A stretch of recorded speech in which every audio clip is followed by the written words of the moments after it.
kati bano ba comrade bonna mu nsonga z'amawulire no Owen Kaswabuli ewange eno waliyo omukazi by the way yaŋŋamba Owen yakubulira njiri lwaki tojja mu Kaswabuli gundi ne mugamba Owen omanyi nti Owen akoleyo omukola naye mukazi ali ku kyalo kyange naye weeyo wamwe akiriza nja kuwa enjiri yaisa masiya janga kwenda huko ogamba tamugana sina tabu kyekiri alhamdulillah Mungu abadde ajatukuumye ebatulaba mbebaza mwe balegoberera nsonga nze Isaac Kibeddi naye buuza ku bantu nze nkumanyi mwe bali nyuma bayitala bonna abagoberera omukutu guno tubeeyaza okuleka nti mulondoola ensonga nga muyitira wano nze Simon Owen Kaswabuli katambule esigadde ebbanga tono nnyo okutuuka ndowooza nominations zitandike ez'aba MPs eza president n'ebifo byonna naye omuliro ogutaliiko azikiza gubaluseeyo mu kibiina kya NUP yagukoleseza ye Mwanga Kivumbi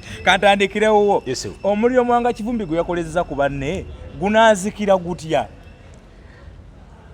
bino ebigambo byange si bya mukutu gwo si gwenga gw'omuntu one ali misguided two asuubira kye bayita loyalty ajja kifuna within eno second mu bulamu buno bw'ensi twetaaga ku bantu nga bantu baffe ng'olina okuba n'owuwo onokuba ne Owen wo n'ebitankala nawo abaawo twafuna sikande ey'ebitaano naye nayagala nnyo Honorable Sseggona yabagamba nti I want to castigate Honorable Mathias Mpuuga is my brother yabagamba is my brother waliwo bitubagana okugamba nti mwami Owen Kaswabuli kino akikoze mbagambe I will speak to him negundi nenga si mu kamera Hildaman yagamba mukatuliki munnange munnamasaka munnange mukama wange yalina loopu wange naye tuli mu byobufuzi ebiri mu nuupu nti kati byakisaagiriza abantu bali mu kweyagaliza tiketi efuuse tiketi simanyi kaadi efuuse kaadi olina okubeera omwetowaze w'omukulembeze tulina abantu nga babadde ba royal cadres nga babadde with bondage abantu babadde ku CBS okwo sijja kumenya mannya gaabwe babadde mu UID ne tiketi oba kaadi efuuse kaadi sajja balaze tebanaafuusi nnyo gwe obeera owa abantu atometa mu nnaku 3 mujje mwetonde saagala bino ebigambo byange tosuubira muntu ali soba with tegwita ategera genda kavuleku nakasimanyi kavuleku etonda nina lwe batesale n'okumwanukula baagala yagambye netonde kuki nakola ki Kakembo w'Entebbe naye era kye kimu kiyagambye actually baagala yala kakati tajagala naye Kakembo ajagala yagambye ajja nakujja avuganye baagala agenda mu DA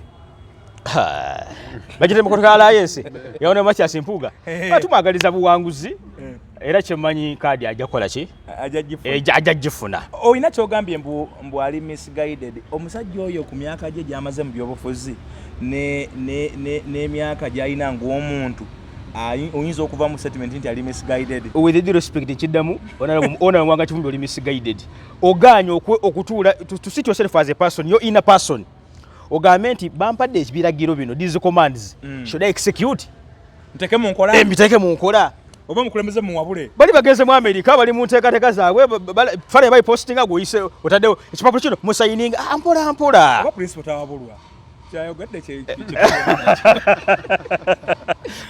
yes Kibeddi agambye alina kyagambye nti buli muntu olina okubaako ne munno Mwanga Kivumbi ebbanga lyatambudde n'Empuuga n'omuvaamu bwotyo in broad daylight Martin Kimbowa ova wano mu Buganda nze Simon Owen Kaswabuli bawali Busoga ne munanga Isaac Kibeddi ebyobufuzi byaffe wano mu those two sub regions byanjawulo nnyo ku bannaffe abanoozaana engije tuzanyamu byaffe nti gatako n'ab'omu west yes nti abasajja ab'omu west abo balaba ne baawukana mu byobufuzi balina obatuuka ne batula ku meeza egyo ku mukolo ogwo point of information yakazoora omukyala n'agamba nti my husband fell out with Mr. Museveni but he has been meeting with the medical bills ne Mr. Museveni n'avaayo n'agamba nti wadde twayawukana mu byobufuzi tebafuka kabana gamba ne bana abavudde e Kampala ba Buganda people tebawalebedwa haga wazirabye bagambye okuzika kuno kweno waffe kwa mu western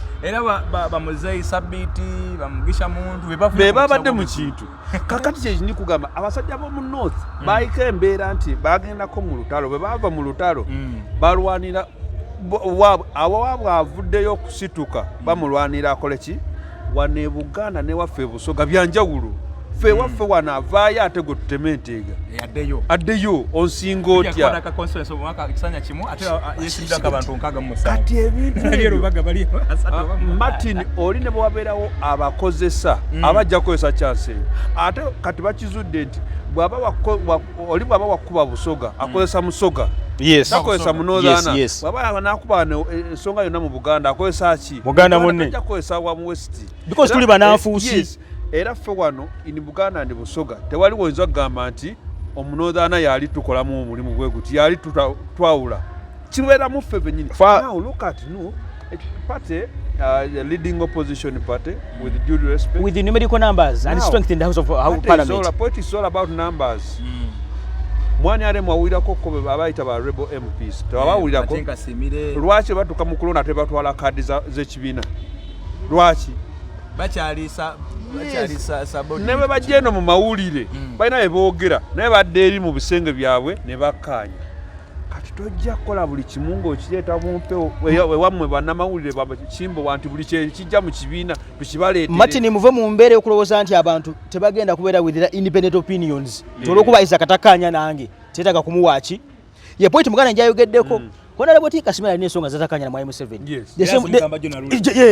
naye kaadi bakola batya ebuyaga akola atya tebamukuba nnyumba naye wano bwe tokaanya na muntu oba rebbo era bakuwadde ennaku mujangu weetonde amawulire ne gakukuba abaana ne bakuvuma buna nakulangira gentlemen tuterezeemu kaawo otherwise we can't lead this country nga tumumbeera bweti respecting sebo abantu wano abayitira mu Buganda nkoba za mbogo tobayisaamu maaso tomala gakeera enkya n'omuyisaamu maaso batendekebwa kati Honorable Mpuuga owekitiibwa Charles Peter Mayiga owekitiibwa Sseggona balina values zaabwe tobajja kumulamwa naye ssebo batendekebwa naye waliwo abantu abadde na opinion naddala abali aba people power movement nga bagamba nti ekimu ku kisinza okubakosa n'okubaza emabega be bantu be baleeta nga babaleeta because of the experience kati be boyogerako wabaleeta because of experience that means yali yekoledeka foundation actually bwe bajja kati bo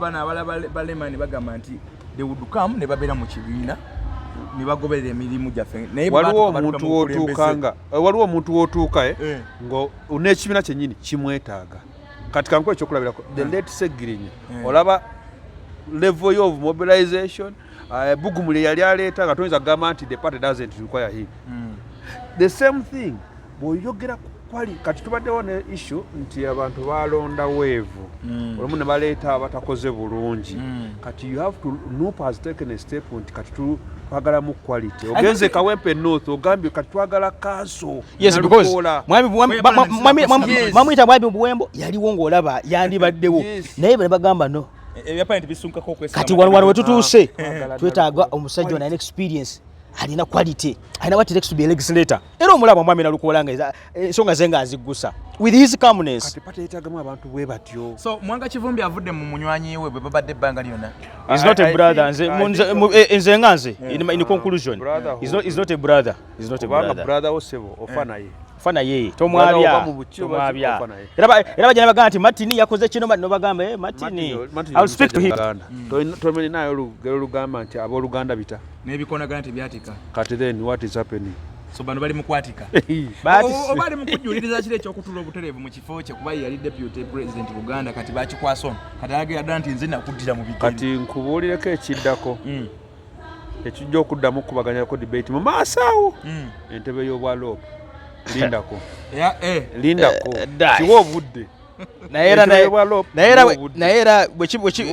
nga bw'oyogedde naye era nja musaba nale Mwanga Kivumbi obwaloopo tezinaba kugambako nti abwagala ngambye ate era bigambo byange onere Mwanga Kivumbi obwaloopo abo ekyo ekibiina ky'olimu mulimu abantu nga bamunda tojja bufuna lwakuba nti kale obuzibu nti loopo alondebwa kibiina kiba kirina numbers numerical strength in parliament naye kyali singa kibali kisoboka mulimu president w'ababaka mu parliament abusaana president w'aba MPs bonna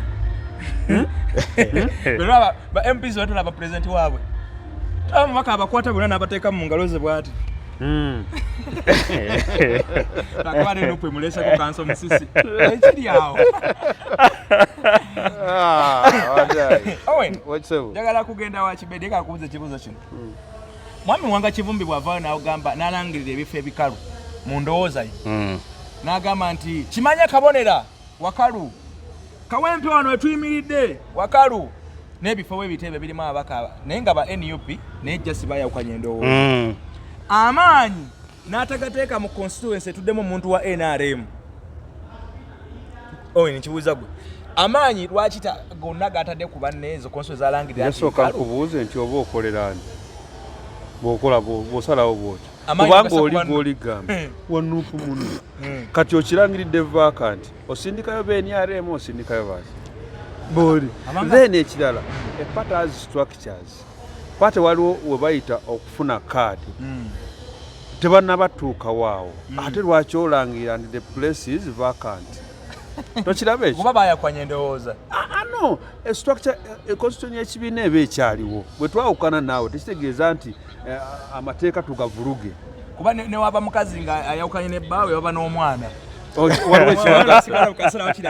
ababoning factor eri kaadi gye mwabawa bakyali nayo ate kati bwe bukeera enkya bwe tugambye asatu newabeerawo akomawo nti yeesimbawo ku ki kuba tojja mumugaana akyali memba mu pati tewali kwabo bwe boogerako bwe bayinza gaana kwesimbawo ku pate kaadi ekyo kimanyi bulungi yes kuba bonna era nga bwe babiina era bwe babiina okwesimbawo declaration yeeyo and by the way declaration yeeyo yalamuko bwannakyemalira yalazeemu bwannakyemalira mwami Kibedi ekigambo kya Kivumbi amaanyi gateeka ku banne naye nga waliwo constituency tobola siina kibiina ezirimu ab'NRM ate nga banoonya kwongera ku namba z'abantu be balina siga teyakotokedde busa oba alina gwakodera gwe tutalaba Vice President Nuupu Buganda wanga Kivumbi ebigambo byange nombiddamu ali excited too much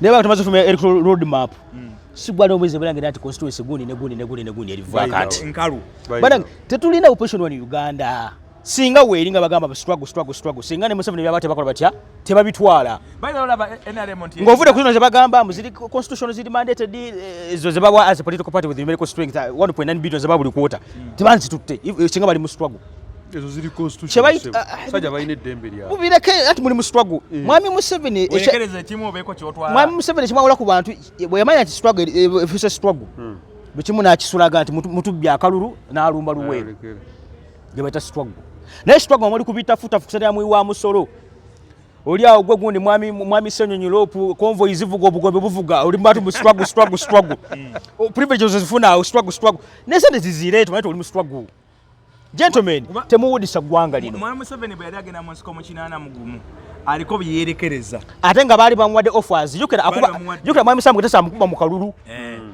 bamu obote bayita abawe ne UPC kye bayita struggle ne Semogereri yali wa DP by then ebintu bireketo bitwala kye bayita struggle abanegatako munegateko so mubomu excitement one mwanga Kivumbi tu nze musaba afune dikoram Owen tubeereko n'oluganda bwemba kunyiziza nnyo at a national level at a family level can we speak Myandi you as brothers now kino kiri bwe kiti waliwo wano institutions zibiri ezaali salawo ba leaders previously yali cultural institution ne religious institution tufunye naddala bano ba so called youth abavubuka oba wapapate kyo bapate ba social media bane bafu ba social media bano nti lulinga ne church yamwe y'okukyalo egamba nti oyo bakusamoninga nti ne yo cultural institution nti oba busoga whatever clan yo clan abayisemena betayiza Kachibedi you should answer okay nti omukulu oyo alina waasonga abo bonna kati babayisaamu eggaali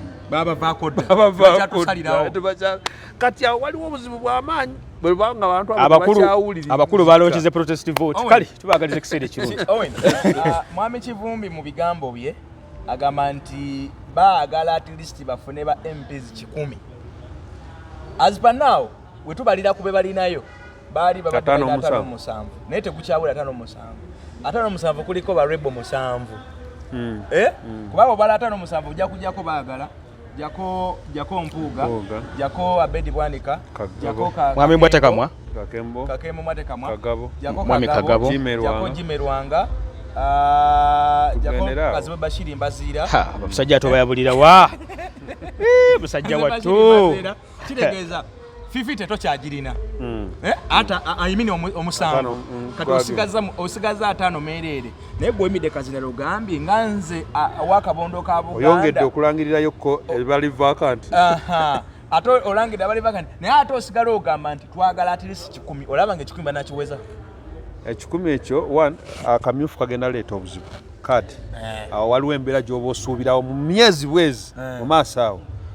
Ekikyali awakyaliyo ekyebuuzibwa waliwo kati ekisinde nga DA kuba boyogera n'aba DA bo bagamba oke bakyali kisinde nibagamba tuswamye ekinaava ki mu kamyufu okugaba kaadi bamanyi nti waliwo obutakkaanya obugenda okubeerawo bano bagenda okuyingiza waabwe akyo bakirinze nesimba akati awo DA nayo ndabanga just bibozibozi just you know they are just basajja bakulu with respect but politically they are amateurs muzine ensonga tomukimanyi nti nupu kakati bangi abaliyo bandi badde nga they are strongholds mu DP ne nupu yajja nga baagala kaadi baagala kuyitawo naye kati awo save DP musoko mugikwasa wana buseba mala tudde kusonga gye tubaddeko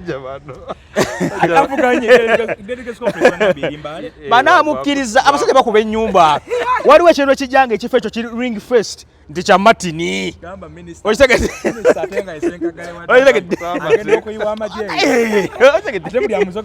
ekifo ekyo kiba kya Martini era nebesimba ku Martini yaba balonda nti Isaac nesimbaako ne gunne simbaako naye koma wano kati kyensemako issue gy'obuuziza namba enawera kyoba osuubira namba y'aba independents yegenda okweyongera wano oyinawo 5 namba y'aba independents mu parliament egenda kweyongera okusinga n'ebibiina naye n'ataano independence leaning party Martini ataano gogeddeko naye n'ataano mulimu abantu nga 10 oba plus nga temanyi kye bayambye bantu bali Kampala bali mukwedira nsimbi bali kulya nsimbi so kwataano tubalana kati balana lwakuba chance weri nti the NUP will still remain the leading opposition party regardless of the numbers. Yes. Kubanga tulabawo kati kibiina kirala kigamba nti kiri kuvuganya NUP ku opposition.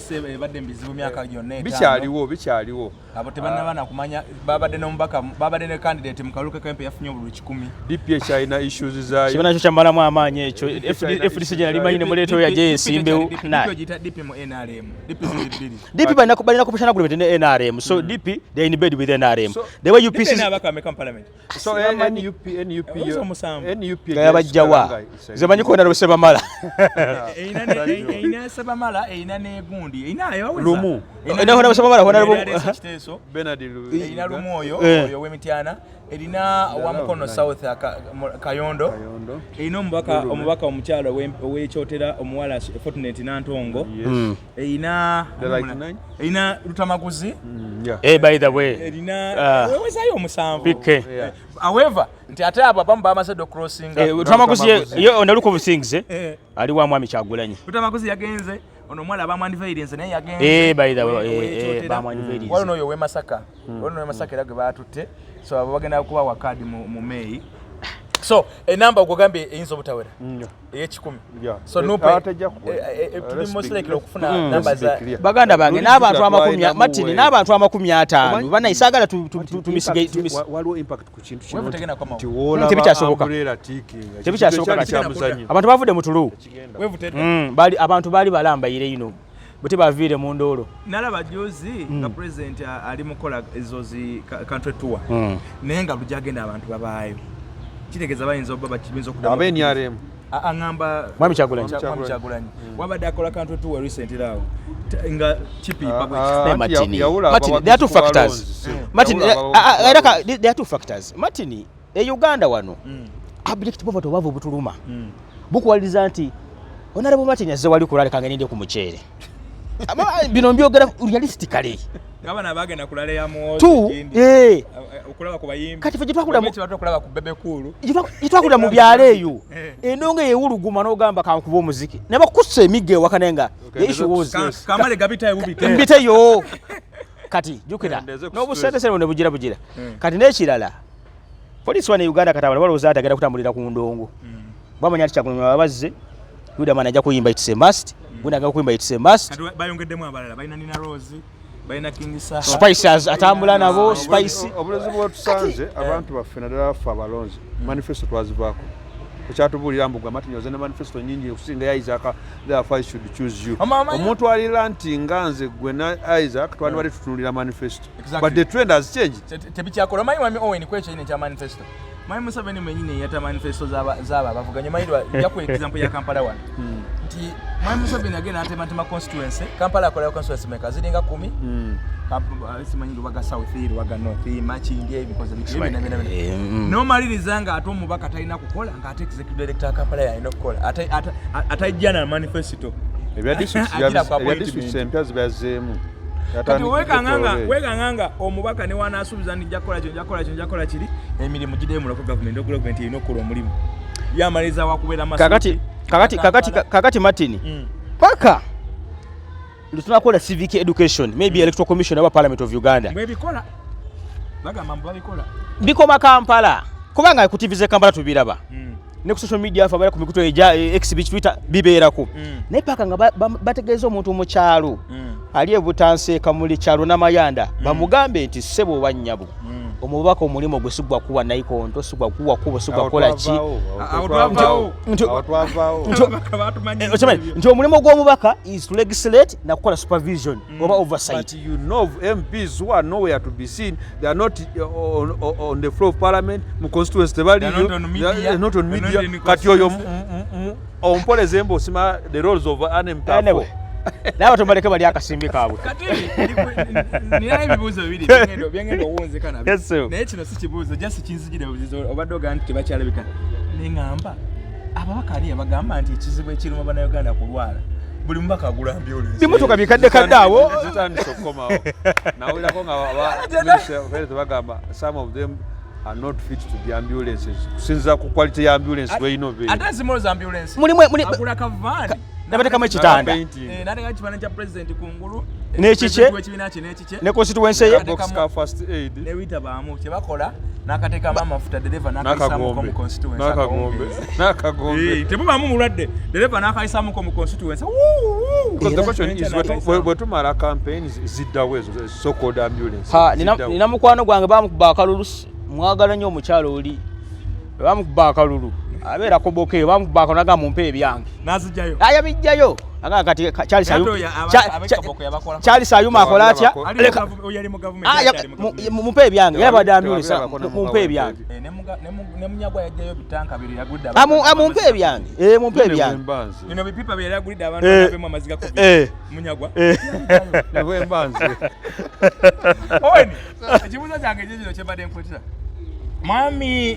Mwami Mwanga Kivumbi yalangirira alabadde nga yakoze okulangirira Kampala Lubongoya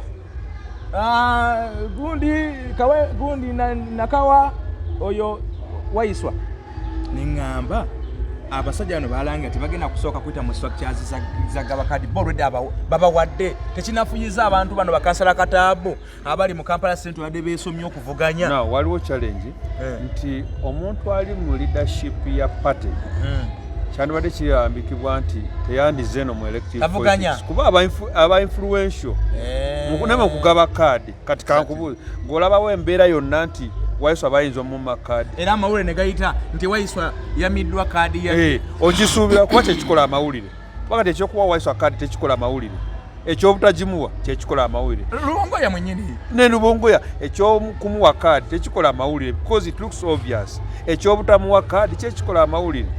Akasente kana babaka badde bayita tikabakyabamala nabo bagala bejjire oba bakanji ndowooza ali ku mukulembeze bw'ekibiina omulala ayinza okuguyita omululu nti era wali woolera tewakumala gw'otematema bajeti y'ekibiina buli mubaka alina ovaako akadde ka ssente buli mwezi eza ipod ziriawabazungu ali awo membership w'ekibiina abaana abagula atoleka empologomo ojje ku musu so kitegeeza mu lugube Kibedi sebo okulangira mu Lubongoya Kampala Central tekinafuya bano abalaba baagala ovuganya Martin nsonyiwa abo sigenda boogerako those are my personal friends. Ani personal friend wo? Sijja kuboogerako. Awo nsonyiwa. Oyo mute. Sijja kuboogerako. Oyo mute. Tekinafuya struggle. Sijja boogerako. Martin awonedda. Sigenda kubeeranga namboze kujja kwogera ku mpuga nga yakoleza emisango yakuzimbye. Sigenda kuboogerako. Bakataba abayodde baagala okuvuganya. Martin sigenda boogerako. Funa ekibuuzo ekirala muganda wange. Sigala kwogera ku basajja abo Martin. Obaddenga ono omulamuzi omukyali yava musango kwatoje kwatoje. Yes, communicate yourself. Ogwa kalulu. Yagamba nze nina oluganda ku Martin nedda. Banda babatanga nyogera ku Alex Wasa mufumbiro. Banda babatya ense ndabete ense manyi nze manyi nze neweso banda babatya. Sigenda kubogera kaabo. Kanchize wa Owen ekyo. Owen. Tukiriza ebyobufuzi bya Uganda. But we must agree bonna abo balina qualities z'okubeera MP. Yes. And the constitution allows oli wadde mokusima una nawo yagala. Save fonte kati banaganda chukua out of proportion goal out oli wadembe. Waliwo ekintu kyenabe mu politics twachogeddeko mu kutandika. Politics wa regions eza abantu batansoka politics we wogende yewala banona mu block. Olaba nti block yankole bo bagamba ebyaffe biba bwe biti. Nabandi naba eastern side nga bazze bakulemera Captain Michael Mukulanga bazo okwenda osinga speaker okuvuganya ku kiri ekyo kya Omani gundi mu second national vice chair NRM like that block ya babaka abava mu eastern magamba fe tugenda kubera mabega oyadde waliwo kadaga nefe tuli mabega kugamba balonde mu block boleta Lubongo ye Kampala. Yes, tukiriza nti alina qualities ezaki ezombaka parliament era asobola okubeera good legislator oba omulesa mu parliament. By the way, ayinza n'okusinga n'abaliyo. Naye okumuleeta mu kibuga Kampala omuli omutima gwa Buganda omutudde obwakabaka omutudde embiri za Ssaabasajja Kabaka zombiriro olw'ebbanda n'olw'emmengo okumuleeta mu central wano ensonga za kabaka ez'obwakabaka ayinza okusobola ozitegeera olungi okusinga omuntu owaawo. Okay, it's two-way traffic one. Tubadde waliwo Buganda caucus tubadde nnyo ku nsonga za tubadde bagisuubiramu bingi ku nsonga za Buganda. Waliwo bbanga abantu bwe bagamba nti Joel Ssennyonyi ye Bisekezi so is not a Muganda. Lwaki ye yaleese ensonga za Ssente Buganda zebanja ku floor of parliament ne speaking lwaki si babaka Abaganda be bakirese so kati ye yakozesa omwoyo gwe gwayagala gwayina eriki Buganda. However waliwo ejjoogo ly'endaba liyitiridde waliwo okujooga Obuganda okuyitiridde kuba lwaki nze musoga munnange Ngoma Ngini yagendako mu Mbalala naye Simba ku Wini Byanyima buuza obululu bwe yafuna eri tomalayo tokolerayo ebyo Mati jagambye block okiwulira kakati neeno wano wosanga ng'oli aveeri. Of course, constitutional Chikiriza. You can contest. The issue is on form 6. Kama nawe bango nenda results. You never quote testimony of Isaac Chibedi ya soma ne gwe Simba. Mengo zeina. Nganze Owen Musoga nyizo obutazijjayo bulungi. Kakati lwakisireka ogwe nenzo yolekere n'atumba. N'ate Simba akati awo. Je bata hospital ya Buganda Kingdom. Nti Abaganda baaniriza. Kubanga waliwo Chibedi ekintu. Kubanga naye nakawa. Twalina honorable Michael Kabaziguruka. Yes, abavuze fo abamse bisanja babyali bibiri. Labayo Mwami Chibedi waliwo ensonga ezimu ezigenda maaso nga Kabaka mwennyini asobola okwata akasimu. Lord Mayor asalongera Sserukwago bakuleete mu office yange Lwokuna. Najjako nakubira omulala bali mwezo bakuleete mu office Lwokuna. Ng'ensonga ezibagenda okwogerako dizidi bajja nakugana mu Luganda. Bajja nakwogera mu Luganda nze naye meeting emu Kabaka agenda sinkana Lord Mayor sajirimu but I was aware wali privy of that meeting namanyako and actually we slept for 2 days nga tetulabi Kabaka nga nina omukungu gwe nali naye then that mukungu yali agenda okutuusa Lord Mayor wa Kabaka naye we had to sleep in Lubiri for 2 days nga Kabaka tunamulaba kali nkubisa akafaanyi nga Kabaka agenda kwogera mu Luganda nga atudde mu maaso ge Lubongoya Why no kugamba nti ekifaananyi kya side atuze kyaleta busosoze mu mawanga. That analogy is bad. Toleta busosoze mu mawanga. Kesi sade mukulongosa ekibuga. Waliwo ekigundi kya Kabaka kibajjeewo ekibadde ku Grand Imperial. Murawundi waliwo ekirebe kya Mutesa. Naye ekintu ekyo singa ng'olina omubaka afaayo ayinza asobola okutukira mu kyalabuze ki namugamba naye ate kakati ffe ng'Abaganda ab'omu Kampala wano tulekerewo kano kalekeewo kubanga Kabaka waayita olubiri lwa kabaka luli waggulu. Because if you manage to save Queen's Way wakiri essaawa n'ogiza wali ku mabba. N'ekibumbe kya Sir Edward Muteesa oba oli awo Buganda ensoba ge badde ne interest kibeerewo. Ne buze kinagamba atwagala kugaziya luguudo wano wekiri bwabi naye tugenda kukibaddiza wali. Oyo ayinza okukikola ateekwa kuba mubaka nga Muganda ng'alina kali koogambye kali.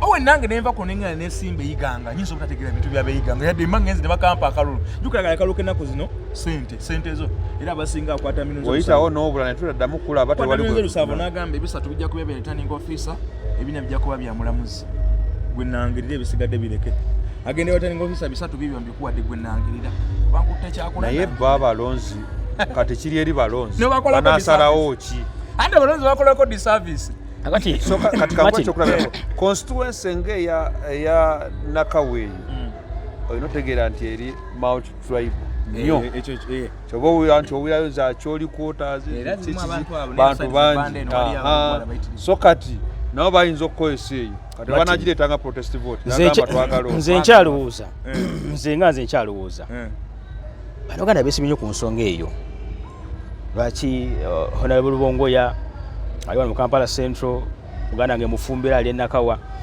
naye ndowooza nti oba bateke focus ku nsonga enkulu ennyo ezisumbuwa abantu ekyo kyandibadde kikulu nze kyendowooza because Abaganda with due respect nga bwe mbamanyi baaniriza buli muntu naate bankwe nnyo be basinga okweyuzaayuza obwedda kyobuuza n'ogamba nti lwaki kyobadde obuuza nti lwaki kati bali mwezi agamba nange nzija kwesimba ku lukwago naye ate Abaganda kizibu okusanga wano ekitongole nga Commissioner General ye Muwanga oba ye Muwanga nosanga deputy we nga ye Kaggwa nosanga Commissioner Dakao twagala buweereza tujjeyo sebo twagala buweereza Martin twagala buweereza ekyokubiri Martin awogundiko nga ye Kaswahili Adakao nga ye Kibedi Adakao nga ye Kakaire Adakao abasajja bano njagala kubasiibula njagala basiibula naye balina vibe ebintu babitegera bayina bano bakugu tutambule nabe ebbanga ddene mu nsozi twogera just hearsay kuba wa content twogera okusinza ku bumanyi bwaffe kubanga ebisinga bibaddewo nga tubiraba bano ba MPs ffe tubadde tuba hostinga era ffe tuba hostinga bwe bajja ewamwe ne babaferaafera ffe tuba tumanyi MP bwajanaga ngenda bazimbira oluguudo nze nomba nkimanyi nti abalimba alina kulobinga kuyita mu Ministry of Works naye tebagenda toli mu budget bwajja n'abagamba nti nongenda kubazimbira eddwaliro okujjako ng'ali kakiko ka FM nga liri mu budget naye ojja nga liri mu budget lyali naye aba abalimba kyasobola MP kyasobola kati okuba nga akola ewammwe eyo kubayamba kubalobingira buno busente bwago nkusema ze nayikonto yasobola okukwata ku sente ze abo bunayikonto babusimanga bwe bunayikonto asobola obusima ebibina by'abakyala asobola okugulayo tenti ku kyalo oluguudo ez'okuziika n'ebirala kale musibule abantu baffe abasebo ne banja bwetubeebaza mwebale kugoberera nsonga tubasaba temunyiiga internalize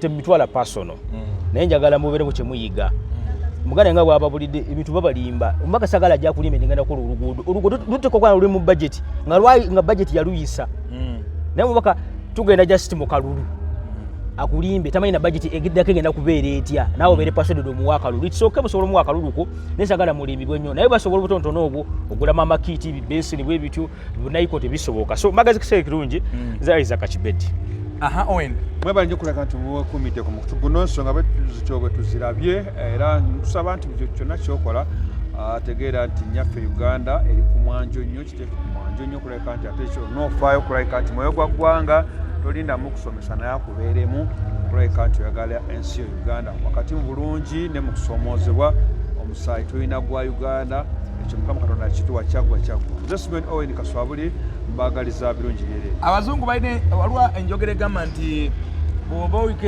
ekiwandiiko ky'otuuseeko oba interview ng'eno bw'ogiraba omundi ogusooka